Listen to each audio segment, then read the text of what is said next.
Hey everyone, welcome back to the channel, and today I have the overview for episode 1 and 2 of Obi Wan Kenobi, and oh my god, wow!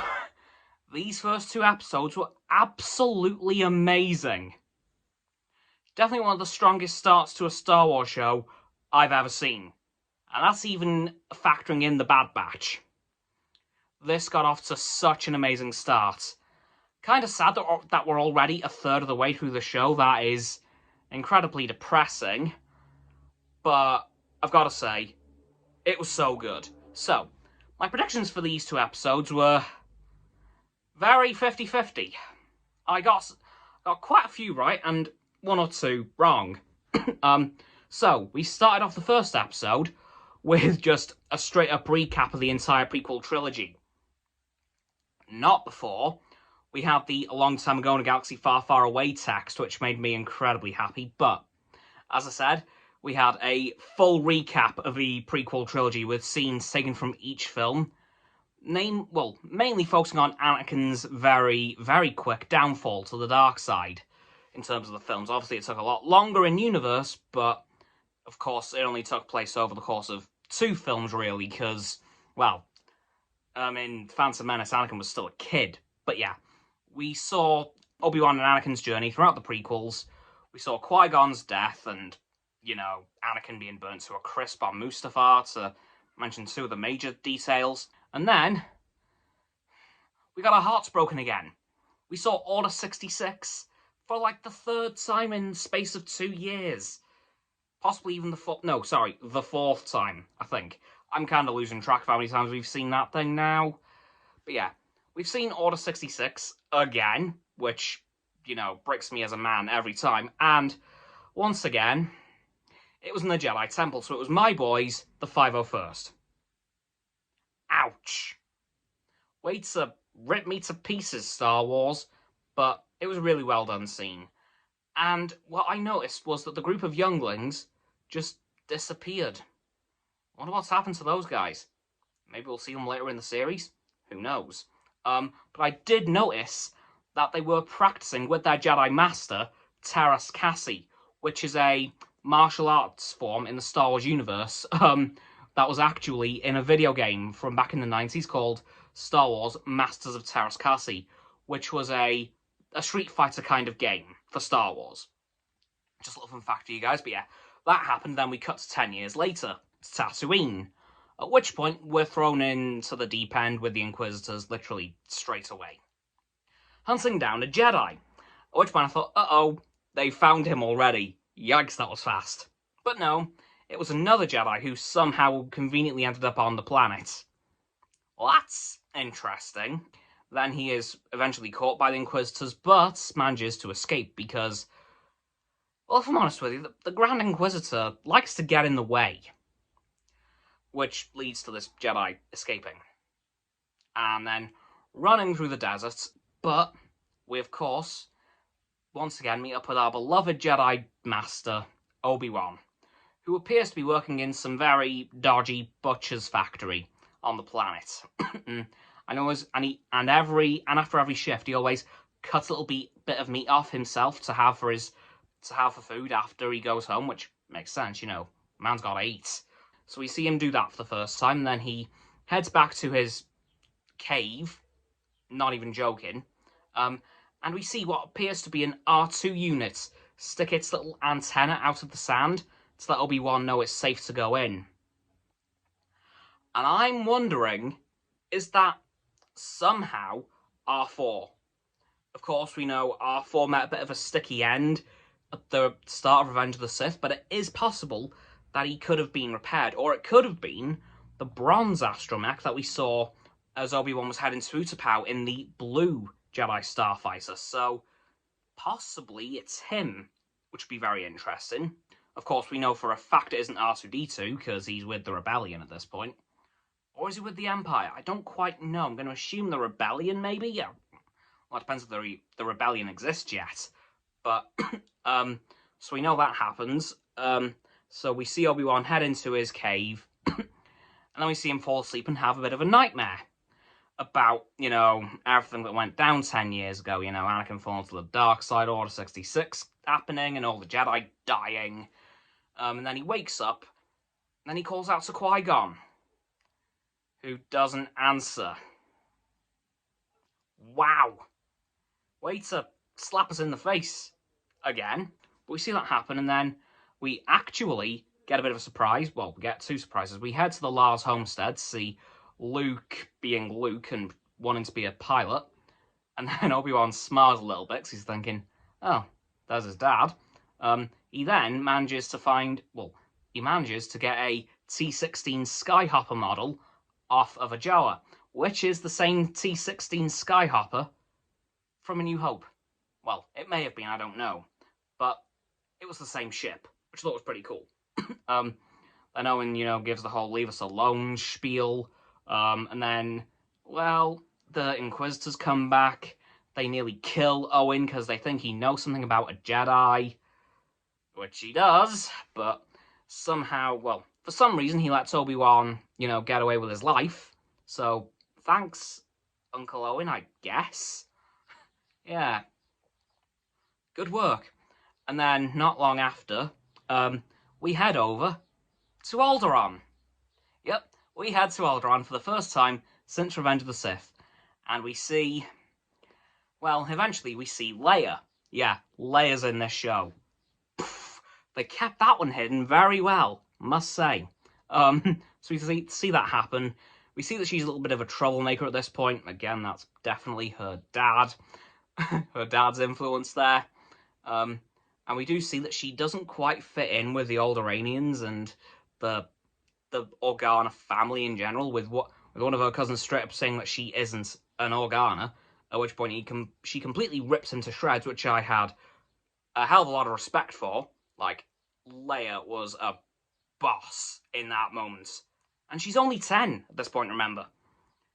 And she is pretty much the same Leia we knew from the original trilogy, so damn.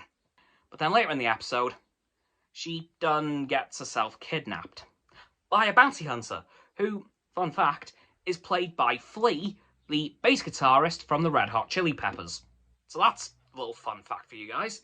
And then Bail Organa calls out to Obi-Wan, saying, yeah, Obi-Wan, kind of need you to rescue Leia, because she's been kidnapped. We know where she's going, so please help. And then Obi-Wan says, no, I'm not safe to do it. It wouldn't be safe for me to do that, because there's probably many other people who could do it without the risks that I would carry. Being hunted down and murdered by the Empire, just to name one. And then, after that initial refusal, Obi-Wan goes back to work, but then he comes back to his cave and sees that there's somebody else in there thanks to his little astromech unit. It's Organa. Yep, Bail Organa comes to Tatooine to plead with Obi-Wan personally. Then Obi-Wan finally caves. He digs up his old lightsaber, along with Anakin's, which I know broke his heart to have to do. But then we see him head off the planet to hunt down Leia.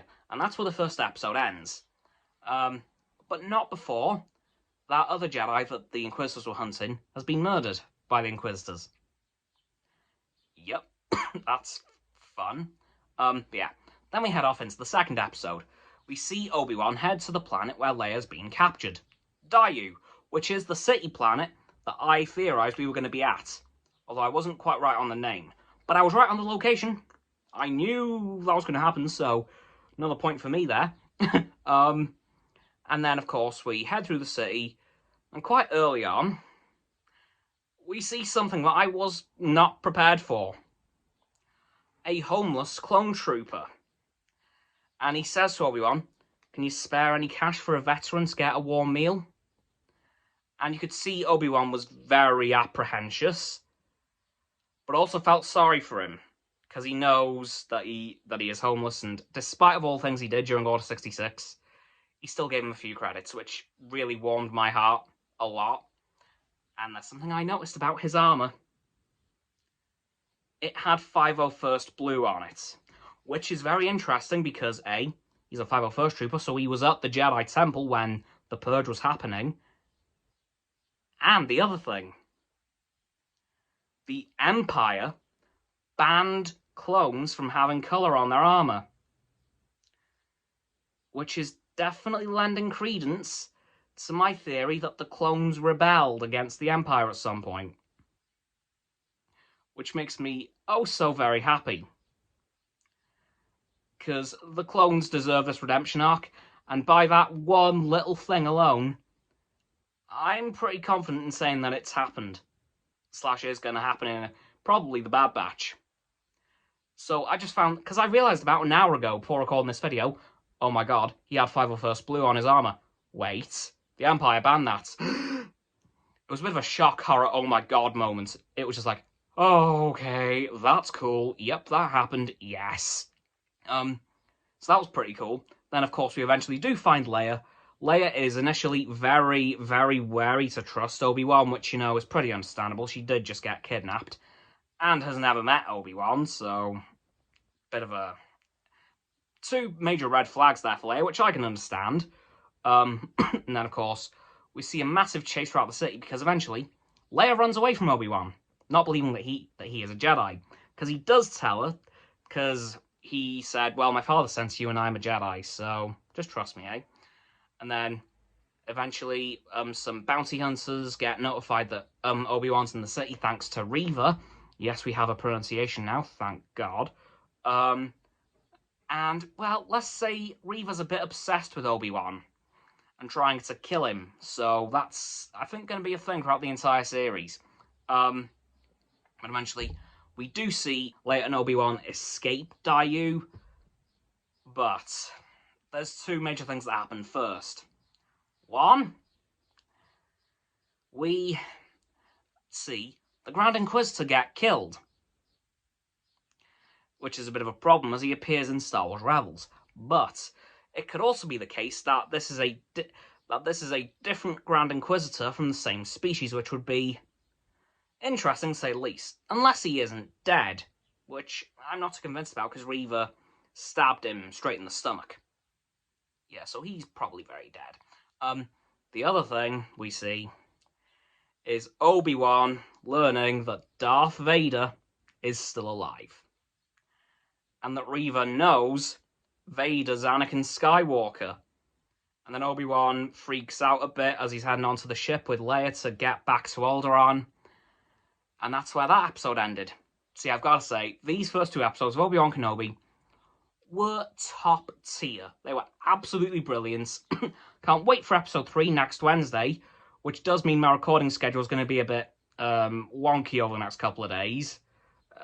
It should normalise after the next episode comes out, but yeah, next couple of days is going to be a bit scuffed. A little bit off from what the usual is. But yeah, that's going to do it for this video, guys, on my overview for the first 2 episodes of Star Wars Obi Wan Kenobi. So, don't forget to like this video, subscribe to mine, Roxanne's and Frost's YouTube channels. Their links are in the description. My sub button is down there. Yeah, that big red one, unless you've already subbed. Then it's grey. Thank you for that, by the way. And once you've done that, don't forget to click all 3 bell icons to get all 3 sets of our notifications. Comment as well, because why not? And let me know what your favourite moment of these 2 episodes were. If you want to do your favourite one from the both, or favourite one from each, that is cool with me. Once you know that too, don't forget to follow me on my social medias. That'll be in the link tree in the description. And while you're down there as well, don't forget to check out Roxanne's website and Frost's Instagram. Their links will be also in the description below my link tree. And lastly, please don't forget to share this video with all of your friends so they can join the infinite loop of liking, subscribing, commenting, following, and sharing, and around and around and around that loop. I'll see you guys tomorrow with another video. Goodbye!